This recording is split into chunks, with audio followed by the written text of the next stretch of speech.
नमस्कार दोस्तों, किशोर एस्ट्रोलॉजी में आप सभी का स्वागत है। हमारी आत्मकारक सीरीज में आज हम बात करेंगे गुरु की। जैसा कि आप सब मेरे पीछे बैकग्राउंड देख रहे हैं, ये पीले कलर का रखा है मैंने, जिससे आपको ये साबित हो सके कि आज हम गुरुदेव की बात करने वाले हैं। जैसा कि आप सब जानते हैं, गुरु का रंग, बृहस्पति का रंग जो है वो पीला ही रखा गया है।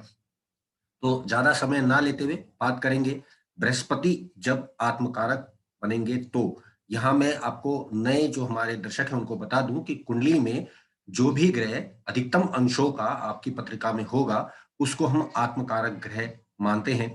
यदि आप इसके विषय में नहीं जानते हैं तो कृपया करके मेरी पूर्व की जितनी भी आत्मकारक ग्रह से संबंधित पोस्टें हैं अवश्य देखें।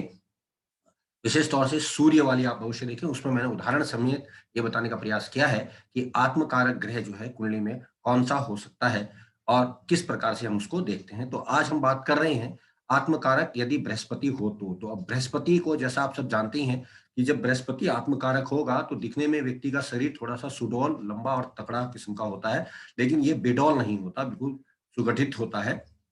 जातक विशेष बहुत ज़्यादा विद्वान होगा, उसकी वाणी में एक अजब-सा ओज होगा और कॉन्फिडेंटली वो बात करेगा, उसकी बातों में तर्क विशेषता होगी, यानी वो जब बात करेगा तो लोगों को लगेगा कि ये बिल्कुल सही बात कर रहा है और इसकी बातों में वज़न तो बहुत है। वाणी थोड़ी-सी गंभीर होगी, समाज में प्रतिष्ठित एवं उच्च अधिकारी ऐसा व्यक्ति बन सकता है। और जब आत्मकारक सूर्य बृहस्पति होता है, तो ऐसे में जातक मजबूत सोच वाले होते हैं और धर्म के प्रति आचरण करने वाले होते हैं। आध्यात्मिकता या धार्मिकता इनमें कूट-कूट कर भरी हुई होती है। अध्यात्म से ये परिवार और अपने जितने आस-पास के लोग हैं और अपने बच्चों को समझाते रहते हैं कि इनको कैसे आचरण नहीं करने चाहिए, या सीधे शब्दों में कहूँ तो इन लोगों ने समाज को सुधारने का एक प्रकार से ठेका लिया हुआ होता है। सबको अच्छी बातें बताना, दुनिया की तरक्की की ओर अग्रसर करना, पॉजिटिव अप्रोच रखना, हमेशा सकारात्मक रवैया अपना के रखना, धर्म के विरुद्ध कोई आचरण कर रहा हो तो उसको समझाना और धर्म के द्वारा ही आश्रित जीवन जीना इनका प्रयास रहता है। ये सबको धर्म की बातें या अध्यात्म की बातें सिखाना पसंद करते हैं। इसके अतिरिक्त इनके ईश्वर से जुड़े हुए बहुत सारे अनुभव होते हैं इनके पास, जिसमें ये लोगों को ये बता सकते हैं कि हमने ईश्वर को देखा है और हमारे पास इसका तजुर्बा है कि भगवान धरती पे होता है, भले ही वो नज़र नहीं आता है।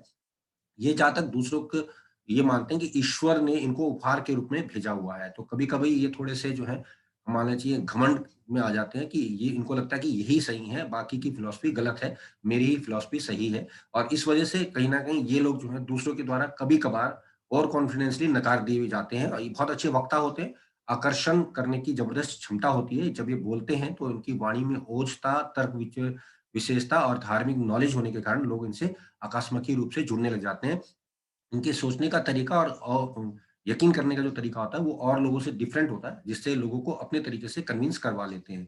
ये जातक जो है पराये या अपने लोगों में भेदभाव नहीं करते, बशर्ते परिवार वालों को थोड़ा कम ये एंटरटेन करेंगे, लेकिन बाहर वालों को ये ज़्यादा से ज़्यादा सम्मान देते हैं, उनका बहुत अच्छा ख़्याल रखते हैं। जिस प्रकार कोई भी व्यक्ति आध्यात्मिक लोग से मिला करते हैं, तो अधिकतर लोग ये मानते हैं कि हमारा परिवार जो है पूरी जनरेशन से बड़ा है, यानी कि हम पूरी दुनिया को अपना परिवार मानते हैं, ना सिर्फ़ आपका जो परिवार है हम उसी को अच्छा मान रहे हैं, बल्कि पूरे वर्ल्ड वाइड को ये वसुधैव कुटुंबकम का एक फिलॉसफी इनको दिमाग में लेके चल रहे होते हैं।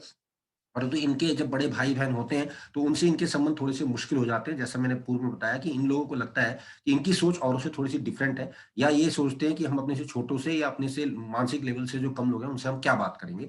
तो इस प्रकार के जो लोग हैं, ये मानते हैं कि इतने जो मेरे साथ के लोग हैं, वो इतने मैच्योर नहीं हैं कि मैं उनके बारे में कुछ बात बता सकूँ।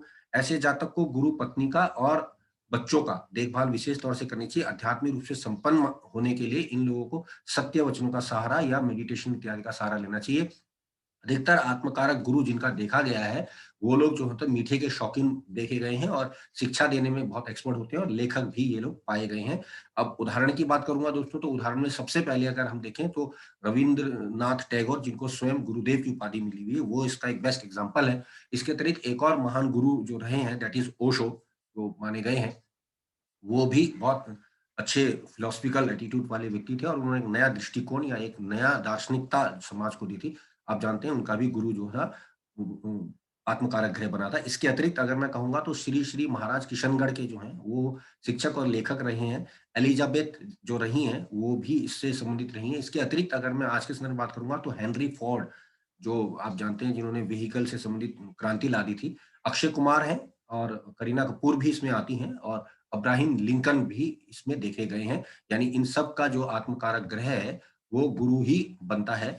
तो तो आपने इस प्रकार से जाना कि अगर गुरु आपका आत्मकारक ग्रह है, तो आपकी सोच या आपकी फिलॉसफी लाइफ में किस प्रकार से होगी और आप किस प्रकार से दुनिया को देखेंगे या आपका देखने का नज़रिया क्या होगा और आप अपने साथ वालों को किस प्रकार से लेकर चलेंगे। तो आज के लिए दोस्तों इतना ही। अगली पोस्ट में मैं शुक्र ग्रह से संबंधित आपको जानकारी देने का प्रयास करूँगा कि शुक्र यदि आत्मकारक ग्रह होता है, तो किस प्रकार का आचरण व्यक्ति विशेष का होता है। तो आज के लिए बस इतना ही। आप सबने मुझे सुना, आप सबका धन्यवाद। नमस्कार।